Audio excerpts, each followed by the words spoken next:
Hi, this is Alex Fernandez with Bud and Doug Walters Auto Sales here in Kalamazoo, Michigan.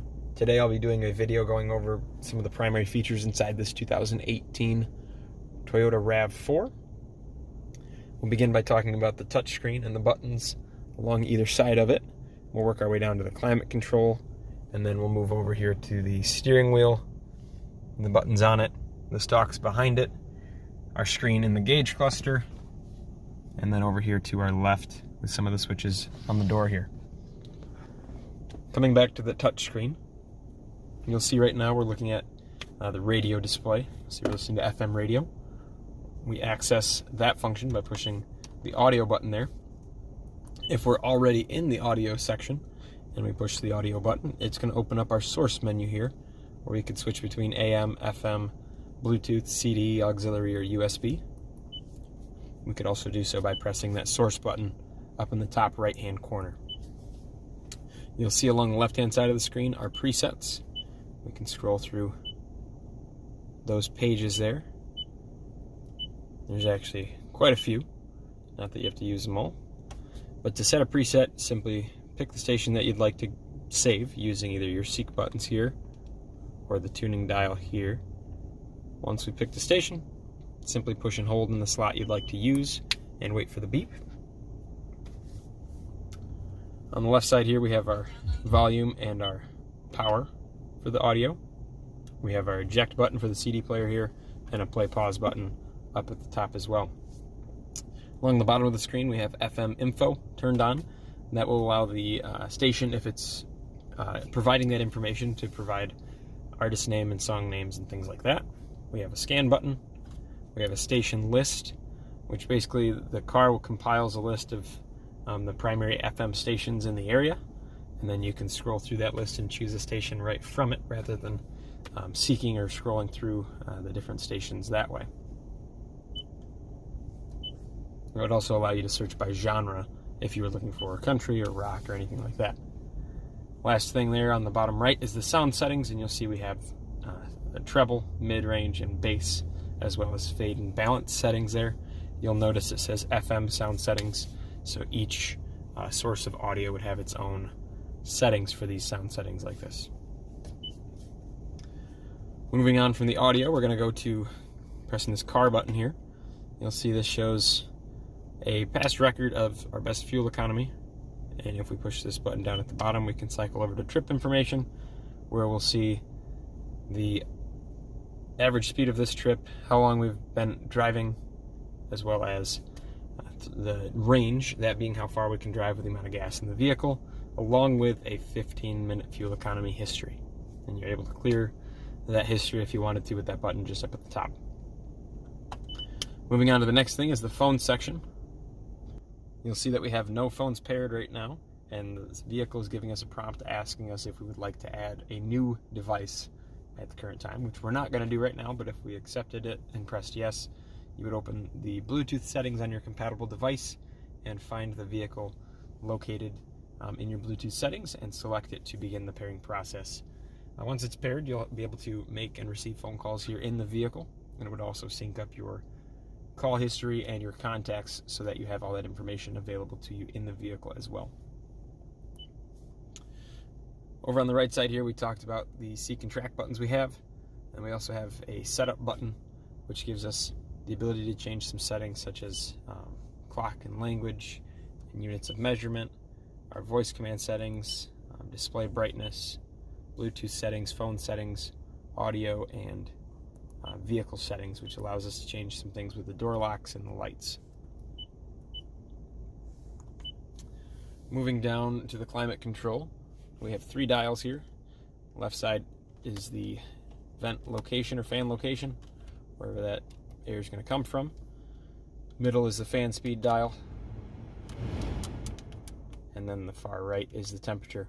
You'll notice there's a button within each dial. We have our recirculate mode here, our rear defroster here, and our air conditioning here.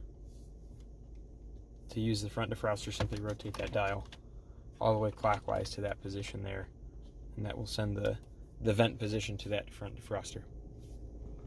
Down below we've got Eco Mode and Sport. Those basically change the way that the vehicle We'll drive just a little bit to prioritize either being more economical or being a little more sporting. On the right side, we have USB and auxiliary ports here and a 12-volt outlet there. Looking at the steering wheel, we have some buttons here on the right side, left and right and up and down arrows, along with a button right in the middle. And that controls the screen you see in the gauge cluster. Right now we're in the what they would call like the info menu for this screen. We're seeing exterior temperature, average miles per gallon, and average speed after we started the car, as well as the time elapsed since starting the car. The next page down, we access that by just pushing the down arrow here on that pad. We have average miles per gallon and time elapsed, but after a manual reset. And to reset that, we simply hold down that circle button there to restart that. The next page is giving us the distance we can travel until we've run out of gas or need to fill up, as well as average miles per gallon, which that number looks really low right now because the vehicle has been idling and not being driven. We have an eco indicator, a little all-wheel drive kind of readout showing where the power is being sent to, a sway warning, so if the vehicle believes that you're driving drowsy, it would alert you to take some time and pull over and get some rest. Moving to the right, we have the driver safety display.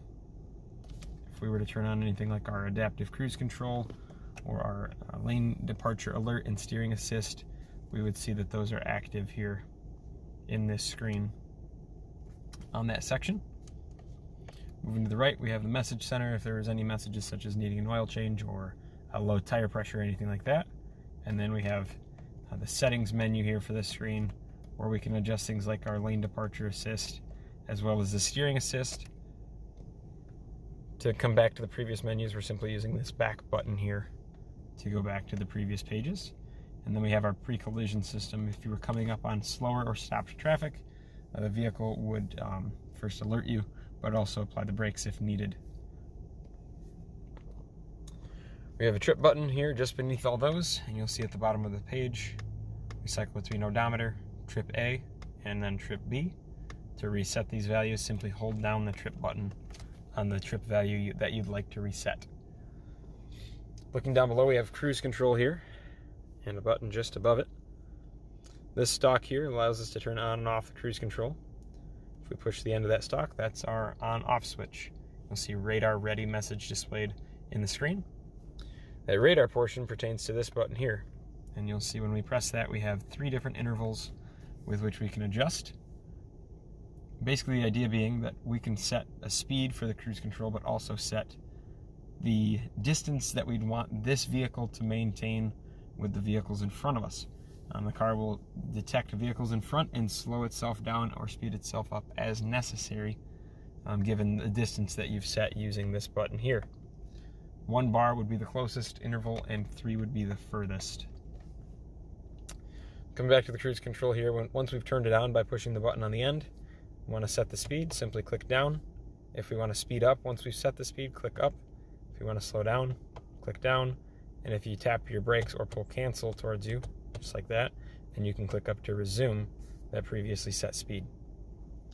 Looking behind the wheel on the right side, we have the windshield wipers. Using this stalk here, if we click that stalk up once, we get a single swipe. If we click down once, we're in the intermittent position, and then we have low speed and high speed there. The rear wiper, we simply rotate the end of the stalk, and we have the off position, the intermittent position, and the on position, just like that. And then for the windshield washers, pull the stalk towards you for the front spray and push the stalk away from you for the rear spray. Looking at the left side of the wheel, we have volume controls, plus and minus for the audio, and then up and down arrows to cycle through our presets or skip tracks on a CD or Bluetooth. And then we have a button to answer and decline or hang up phone calls, along with our voice command button down below. Press that and you're able to give the vehicle a command such as placing a call to one of your contacts or a phone number. And then we also have this mode button here. When pressed, will actually change between the different sources of audio available. And if we hold it down, it functions as a mute button for the audio. Looking down here to our left, we have a couple of buttons here. We have the mirror adjustments, Simply choose the mirror you want to adjust there and then use the control pad to move it. We have the scroll wheel here that adjusts the brightness of our backlighting for our gauges and our buttons inside. We have the on-off switch for the lane departure alert and steering assist. And then lastly, we have a all-wheel drive lock button here, which at speeds below 20 miles an hour, you can push this and it will lock the all-wheel drive in, basically front and rear, 50% front, 50% rear, if you're driving through any adverse terrain. That button will, or that function will turn itself off if you go faster than the speed at which it's allowed to work, and if you're going faster than the speed, it will not be able to be turned on.